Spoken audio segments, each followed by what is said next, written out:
Hi everyone, welcome to my channel. ತಮ್ಮೆಲ್ಲರಿಗೂ ನಮ್ಮ ಚಾನಲ್ಗೆ ಸ್ವಾಗತವನ್ನು ಕೋರುತ್ತಾ ಇವತ್ತಿನ ವಿಡಿಯೋದಲ್ಲಿ 2024ನೇ ಸಾಲಿನ ವಿವಿಧ ಮೊರಾರ್ಜಿ ವಸತಿ ಶಾಲೆಗಳ ಪ್ರವೇಶ ಪರೀಕ್ಷೆಯ ಕನ್ನಡ ವಿಷಯದ ಪ್ರಶ್ನೆ ಪತ್ರಿಕೆ ಮತ್ತು ಅವುಗಳ ಉತ್ತರಗಳನ್ನು ತಮಗೆ ಮಾಹಿತಿಗಾಗಿ ನೀಡ್ತಾ ಇದ್ದೀನಿ.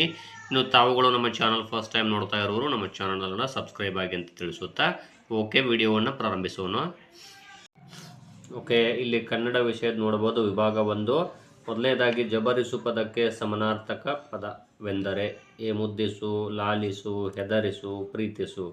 ಇಲ್ಲಿ ನೋಡ್ಬೋದು ಜಬರಿಸು ಅಂದರೆ ಇಲ್ಲಿ ಮುದ್ದಿಸು, ಲಾಲಿಸು, ಪ್ರೀತಿಸು ಅಂದ್ರೆ ಇವೆಲ್ಲವೂ ಕೂಡ ಒಂದೇ ಪದಗಳ ಅಂದರೆ ಒಂದೇ ಅರ್ಥವನ್ನು ಹೊಂದಿರುತ್ತವೆ. ಆದರೆ ಹೆದರಿಸು ಅನ್ನುವಂಥದ್ದಿದೆಯಲ್ಲ, ಇದು ಜಬರಿಸು ಪದಕ್ಕೆ ಸಮಾನಾರ್ಥಕ ಪದ ಆಗಿರುತ್ತದೆ. ಎರಡನೇ ಪ್ರಶ್ನೆ, ಮಳೆ ಪ್ಲಸ್ ಕಾಲ = ಮಳೆಗಾಲ. ಇದು ಯಾವ ಸಂಧಿಗೆ ಉದಾಹರಣೆ? ಇಲ್ಲಿ ನೋಡ್ಬೋದು ಮಳೆ ಪ್ಲಸ್ ಕಾಲ ಅಂತ ಇದು ಗಾ ಅಂತ ಬಂದಿದೆ. ಅಂದರೆ ಇಲ್ಲಿ ಪೂರ್ವ ಪದದಲ್ಲಿರುವಂತಹ ಕತಪಗಳ ಬದಲಾಗಿ ಗದಪಗಳು ಆದೇಶವಾಗಿ ಬಂದರೆ ಅದಕ್ಕೆ ನಾವು ಆದೇಶ ಸಂಧಿ ಅಂತ ಕರಿತೀವಿ. ಹಾಗಾಗಿ ಇದು ಡಿ ಆಪ್ಷನ್ ಆಗುತ್ತದೆ. ಇನ್ನು ಉತ್ತಮ ಪದದ ವಿರುದ್ಧಾರ್ಥಕ ಪದ ಎ ಮಧ್ಯಮ, ಬಿ ಅತ್ಯುತ್ತಮ, ಸಿ ಅಧಮ, ಡಿ ಶ್ರೇಷ್ಠ. ಇಲ್ಲಿ ವಿರುದ್ಧ ಪದ ಅಂತ ಹೇಳಿದ್ದಾರೆ ಅವರು ಉತ್ತಮ ಪದದ್ದು, ಹಾಗಾಗಿ ಇದು ಅಧಮ ಆಗುತ್ತದೆ. ಇನ್ನು ನಾಲ್ಕನೇ ಪ್ರಶ್ನೆ, ಚಂದ್ರಶೇಖರ್ ಪಾಟೀಲ್ ಅವರ ಸಂಕ್ಷಿಪ್ತ ನಾಮ. ಇಲ್ಲಿ 4 ಆಪ್ಷನ್ಸ್ಗಳಲ್ಲಿ ಅದು ಯಾವುದು ಅಂದರೆ ಚಂಪಾ ಆಗುತ್ತದೆ. ಇನ್ನು ಇಲ್ಲಿ 5ನೇ ಪ್ರಶ್ನೆ, ಹಣ್ಣು ಪದಕ್ಕೆ ಕೆಳಗಿನ ಪದಗಳಲ್ಲಿ ಜೋಡು ಪದ ಸೇರಿಸಿ. ಎ ತಾಂಬೂಲ, ಬಿ ಹಂಪಲು, ಸಿ ಧಾನ್ಯ, ಡಿ ಫಲ. ಇಲ್ಲಿ ಹಣ್ಣು ಪದದ ಜೋಡು ಪದ ಯಾವುದು ಅಂದರೆ ಇಲ್ಲಿ ಹಂಪಲು ಆಗುತ್ತದೆ. ಇನ್ನು ಕೆಳಗಿನವುಗಳಲ್ಲಿ ಗುಂಪಿಗೆ ಸೇರದ ಪದ ಗುರುತಿಸಿ. ಜಯ, ಭಯ, ಯಶಸ್ಸು, ವಿಜಯ. ಇಲ್ಲಿ ನೋಡ್ಬೋದು ಈ ಜಯ, ಯಶಸ್ಸು, ವಿಜಯ ಇವೆಲ್ಲವೂ ಕೂಡ ಸಮಾನಾರ್ಥಕ ಪದ ಆಗಿವೆ. ಇದೊಂದು ಭಯ ಇದೆಯಲ್ಲ, ಇದು ಒಂದು ಅಪೋಸಿಟ್ ವರ್ಡ್ ಆಗುತ್ತೆ, ಹಾಗಾಗಿ ಬಿ ಆಪ್ಷನ್ ಆಗುತ್ತದೆ. ಇನ್ನು ಡಾಕ್ಟರ್ ರಾಧಾಕೃಷ್ಣನ್ ಅವರ ಜನ್ಮ ದಿನಾಚರಣೆ ಇಲ್ಲೇ ಆಗಿರುತ್ತದೆ. ಶಿಕ್ಷಕರ ದಿನಾಚರಣೆ, ಕಾರ್ಮಿಕರ ದಿನಾಚರಣೆ, ಮಕ್ಕಳ ದಿನಾಚರಣೆ, ಯುವಜನರ ದಿನಾಚರಣೆ. ಇಲ್ಲಿ ಯಾವುದು ಅಂದರೆ ಅದು ಟೀಚರ್ಸ್ ಡೇ ಆಗುತ್ತೆ. So A option. ಇನ್ನು ನೆಕ್ಸ್ಟ್ ಪ್ರಶ್ನೆ ನೋಡ್ಬೋದು. ಇಲ್ಲಿ ಶಾಲೆ ಪ್ಲಸ್ ಅಲ್ಲಿ ಶಾಲೆಯಲ್ಲಿ ಯಾವ ವಿಭಕ್ತಿ ಪ್ರತ್ಯಯ? ನೋಡ್ಬೋದು ಇಲ್ಲಿ ಯ ಬಂದಿದೆ, ಅಲ್ಲಿ ಹೋಗಿ ಯ ಬಂದಿದೆ, ಹಾಗಾಗಿ ಇಲ್ಲಿ ಅಲ್ಲಿ ಅಂದರೆ ಇದೊಂದು ಸಪ್ತಮಿ ವಿಭಕ್ತಿ ಪ್ರತ್ಯಯ ಆಗುತ್ತದೆ.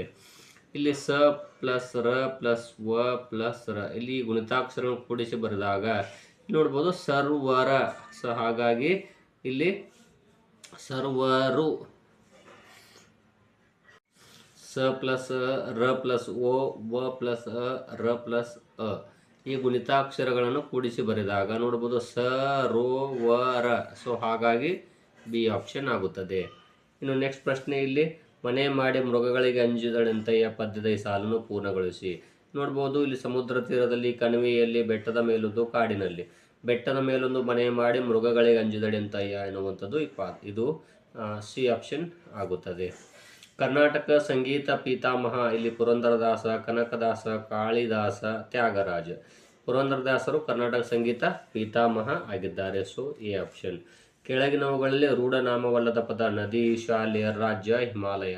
ನೋಡ್ಬೋದು ಇಲ್ಲಿ ನದಿ ಆಗಿರ್ಬೋದು, ಶಾಲೆ, ರಾಜ್ಯ ಇವೆಲ್ಲವೂ ಕೂಡ ರೂಢಿಯಿಂದ ಬಂದ ಪದಗಳಾಗಿರ್ತವೆ. ಆದರೆ ಹಿಮಾಲಯ ಅನ್ನುವಂಥ ಪದ ಇದೆಯಲ್ಲ, ಇದು ಒಂದು ಅಂಕಿತನಾಮ ಆಗಿದೆ. ಇನ್ನು 2-9-1857 ಅಂಕಿಗಳಿಗೆ ಕನ್ನಡ ಅಂಕಿಗಳು ಅಂತ ಹೇಳಿದ್ದಾರೆ. ಸೊ ಇಲ್ಲಿ ನೋಡ್ಬೋದು 2-9-1857. ಇಲ್ಲಿ ನೋಡ್ಬೋದು 2-9-1857. ಹಾಗಾಗಿ ಸಿ ಆಪ್ಷನ್ ಆಗುತ್ತದೆ. ಅವರ್ಗಿ ವ್ಯಂಜನಗಳ ಸಂಖ್ಯೆ ನಿಮ್ಗೆ ಗೊತ್ತಿರುವ ಹಾಗೆ ಇಲ್ಲಿ ನೋಡಿ 4 ಆಪ್ಷನ್ಸ್ಗಳು 8, 10, 7, 9 ಅಂತಿದೆ. ಇಲ್ಲಿ ಅವರ್ಗಿ ವ್ಯಂಜನಗಳು ಒಟ್ಟು 9. ಯ ರ ಲ ವ ಶ ಶ ಶ ಹ ಳ. ತೋಟದಲ್ಲಿ ಹೆಚ್ಚಾಗಿ ಯಾವ ಗೊಬ್ಬರವನ್ನು ಬಳಸುತ್ತಿದ್ದರು? ಇದನ್ನು ಬಹುವಚನ ರೂಪದಲ್ಲಿ ಬರೆದಾಗ ನೋಡಿ, ತೋಟದಲ್ಲಿ ಅಂದರೆ ತೋಟಗಳಲ್ಲಿ ಹೆಚ್ಚಾಗಿ ಯಾವ ಗೊಬ್ಬರಗಳನ್ನು ನೋಡ್ರಿ, ತೋಟಗಳಲ್ಲಿ ಹೆಚ್ಚಾಗಿ ಯಾವ ಗೊಬ್ಬರಗಳನ್ನು ಬಳಸುತ್ತಿದ್ದರು ಇದು ಆಗುತ್ತದೆ. ತೋಟದಲ್ಲಿ ಹೆಚ್ಚಾಗಿ ಯಾವ ಗೊಬ್ಬರವನ್ನು ಬಳಸುತ್ತಿದ್ದರು ಅಂತಿತ್ತು.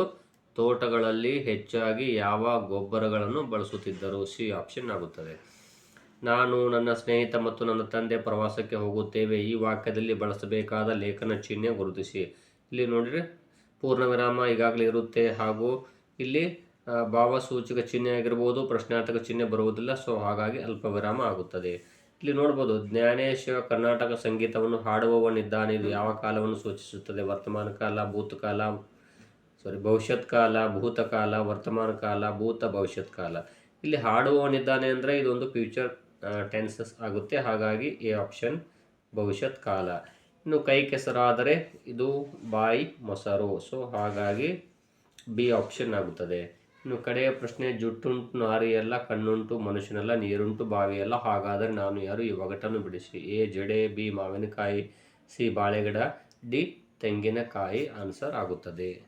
ಇವು 2024ನೇ ಸಾಲಿನ ಮೊರಾರ್ಜಿ ಪ್ರವೇಶ ಪರೀಕ್ಷೆಯ ಪ್ರಶ್ನೆ ಹಾಗೂ ಉತ್ತರಗಳನ್ನು ತಮಗೆ ನೀಡಿದ್ದೇನೆ. ಧನ್ಯವಾದಗಳು.